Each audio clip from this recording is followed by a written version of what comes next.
여러분 안녕하십니까? 금주의 눈에 띄는 뉴스 아나운서 안지혜입니다.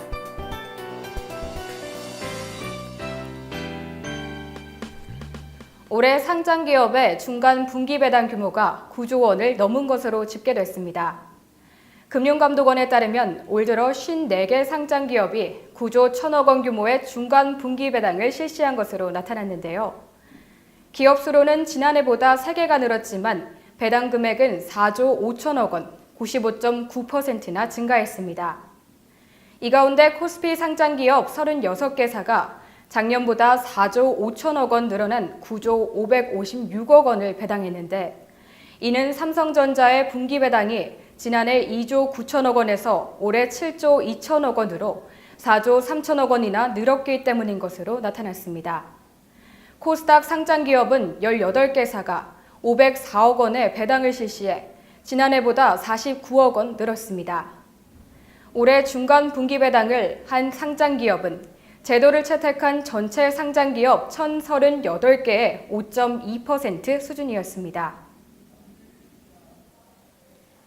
윤경은 전병조 KB증권 대표이사 사장의 임기가 오는 12월 31일 만료됩니다. 연말증권가의 윤경은 전병조 대표이사 사장의 투톱 체제가 계속 유지될지가 최대의 관심사인데요. 일각에서는 초대형 IB에 걸맞은 성장을 꾀하기 위해 강한 리더십을 부여하는 차원에서 원톱 체제로 변화를 선택할 것이라는 시각도 있습니다. 윤경은 전병조 대표는 지난해 1월 현대증권과 KB투자증권이 합병된 KB증권을 각자 대표 체제로 진두지휘했습니다. 윤경은 사장은 자산관리 및 세일 앤 트레이딩을, 전병조 사장은 투자금융과 홀세일을 맡았습니다. 연임의 주요 기준인 실적을 보면 연임 전망은 나쁘지 않습니다. KB증권의 지난 3분기 누적 실적은 매출 4조 8,845억 원, 영업이익 2,983억 원, 순이익 2,198억 원을 기록했습니다. 이는 전년 대비 각각 12.6%, 20.2%, 66.5% 증가한 수준입니다. 올해 브로커리지 침체 등 증시 부진을 감안하면 선방했다는 평인데요. 하지만 연임을 100% 안심할 수 없는 상황입니다. 변수도 있습니다. 무엇보다 투톱 체제의 도입 배경인 합병 당시 PMI에 성공하며 합병에 따른 내부적 갈등 우려는 사라진다는 상황입니다. 그러나 여타 금융지주 증권계열사에 비해 실적이 뒤처지는 것은 부담입니다.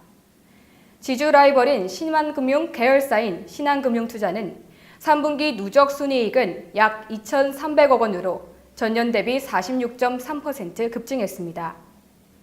특히 신한금융투자의 경우 자기 자본이 3조 2,600억 원으로 KB증권 4조 4,600억 원보다 1조 원 이상 적은 사이즈에서 거둔 성적표로 KB증권의 호실적의 성과가 퇴색될 수밖에 없는 이유입니다.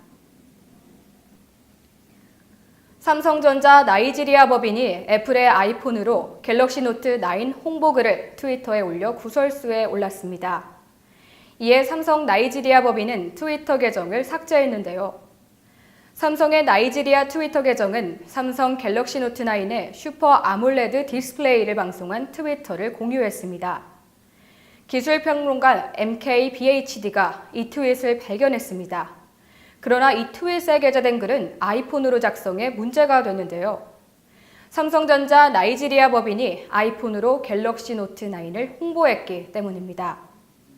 그러자 삼성전자는 이 트윗 글을 황급히 삭제했고, 아울러 삼성전자 나이지리아 계정 전체를 삭제했습니다.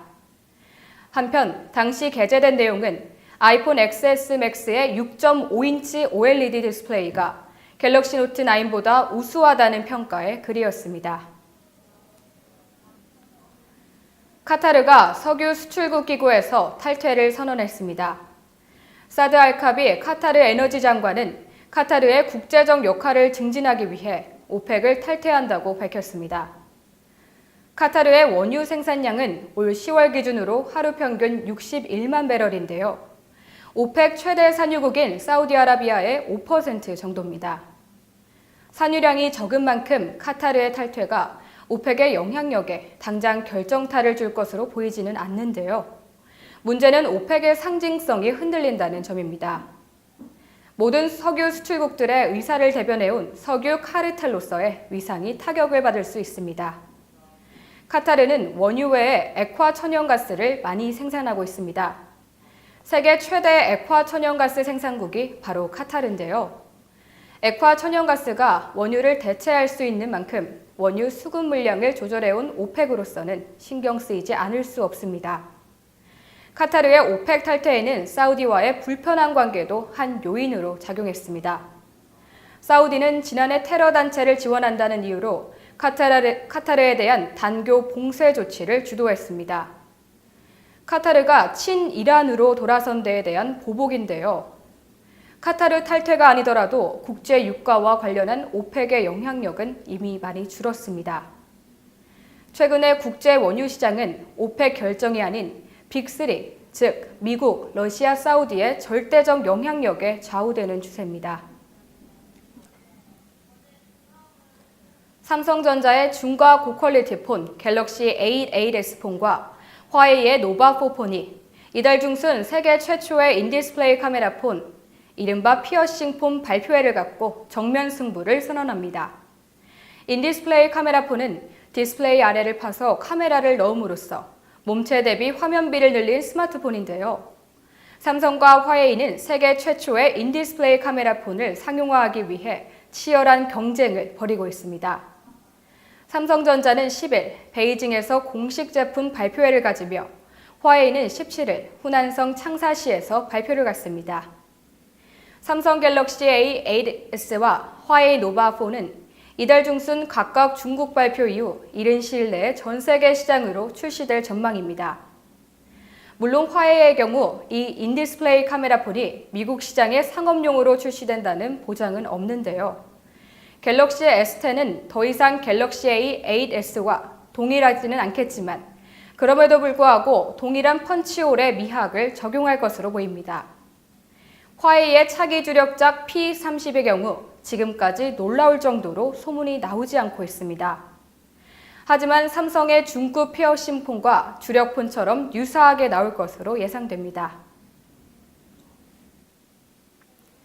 11월 미국 자동차 시장 결산 보고서가 공개됐습니다. 포드 자동차를 포함한 대부분의 선도적인 자동차 제조업체가 일제히 부진을 면치 못한 가운데 피아트, 크라이슬러, 오토모빌스와 제너럴 모터스의 성적이 돋보였습니다. FCA는 전년 동월 대비 17%나 늘어난 판매율로 당초 애널리스트의 예상을 웃도는 성장을 보이며 타 경쟁사와 차별화된 성적을 달성했습니다. 픽업 트럭 램브랜드가 42%나 급증하면서 성장을 견인했으며 체로키와 랭글러, 컴패스 등 지프의 스포츠 유틸리티 차량도 각각 20% 이상 증가했습니다. 분기 결산 공표로 전환된 제너럴 모터스는 1.4% 증가한 것으로 집계됐습니다. 반면 미 자동차 시장을 선도해오던 유명 브랜드들은 대부분 저조한 성적을 기록했는데요. 포드 자동차는 7.1% 감소했으며 도요타 자동차와 혼다, 닛산 자동차는 모두 애널리스트 예상치를 밑돌았습니다. 전문가들은 이들 주력 업체의 부진한 성적에 대해 미국의 경쟁 업체에 비해 세단에 대한 의존도가 높은 것이 원인이라고 지적했습니다. 도요타의 11월 미국 시장 판매 대수는 전년 동월 대비 0.6% 감소했으며 혼다는 9.5% 하락, 닛산 자동차는 무려 18.7%나 급락했습니다. 혼다의 피트와 도요타 캠리, 닛산 알티마 등 주력 세단 모델이 일제히 부진했습니다. 편의점 업계의 자율규약이 18년 만에 부활했습니다. 편의점 경쟁사 간 출점거리 제한은 지역에 따라 50에서 100m로 결정됐습니다. 가맹본부 간 과도한 출점 경쟁으로 과밀화를 초래한 가운데 이번 자율규약을 통해 편의점주의 경영 여건이 개선되길 기대해봅니다. 지금까지 금주의 눈에 띄는 뉴스였습니다.